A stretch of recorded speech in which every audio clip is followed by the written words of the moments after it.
نحمده ونصلي ونسلم على سيدنا ومولانا محمد النبي الكريم الأمين المكين الحنين الكريم الرؤوف الرحيم. أما بعد فأعوذ بالله من الشيطان الرجيم. بسم الله الرحمن الرحيم. آج کی حدیث پاک اس میں حضور نبی کریم صلی اللہ علیہ وآلہ وسلم نے ارشاد فرمایا، اس عبارت کو پڑھنا چاہوں گا۔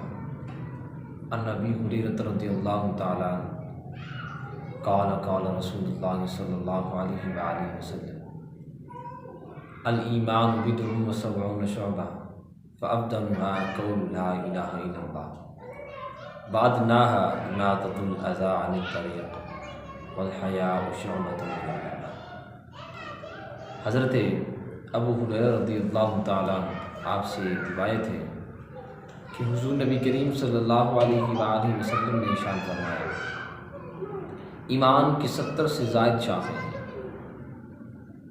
اور اس میں سے جو سب سے افضل شاخ ہے وہ وحدانیت الہی کا اقرار کرنا، وہ اللہ کو ایک ماننا ہے، مولا کو اپنا معبود ماننا ہے۔ وَأَدْنَاهَا إِمَاطَةُ الْأَذَى عَنِ الطَّرِيقِ، اور ان 70 شاخوں میں سے جس کا ادنا درجہ ہے وہ تکلیف دہ چیز کا راستے سے ہٹا دینا ہے۔ وَالْحَيَاءُ مِنَ الْإِيمَانِ، اور حیا جو ہے یہ ایمان کا حصہ ہے۔ اس حدیث پاک کے اندر حضور نبی کریم صلی اللہ علیہ وآلہ وسلم نے 4 باتوں کا ذکر کیا۔ پہلے تو یہ بتایا کہ ایمان کی شاخیں کتنی ہیں، ان شاخوں کی تعداد کتنی ہے، پھر اس کے بعد فرمایا کہ ان تمام شاخوں میں سے جو سب سے افضل شاخ ہے وہ کیا ہے، وہ وحدانیت الہی کا اقرار کرنا ہے، وہ اللہ رب العزت کو ایک ماننا ہے، اس کو اپنا خالق ماننا ہے، مولا کو اپنا مالک ماننا ہے، اپنا رازق ماننا ہے۔ لیکن افسوس صد افسوس، آج ہمارا حال بالکل مختلف ہے۔ ہم مولا کو تو مانتے ہیں مگر مولا کی ایک نہیں مانتے۔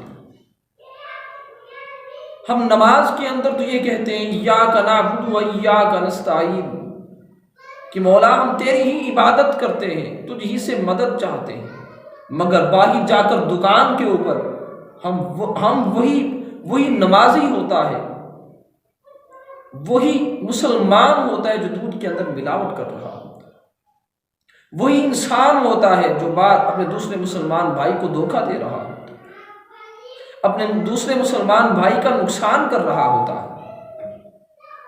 حضور نے تو ہمیں یہ بات نہیں سکھائی۔ اشفاق صاحب نے اسی وجہ سے کیا خوب کہا تھا نا کہ ہم اللہ کو تو مانتے ہیں مگر اللہ کی ایک نہیں مانتے۔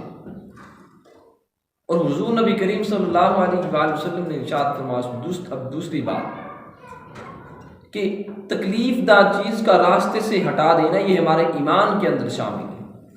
اب ہمیں درس کیا دیا جا رہا ہے؟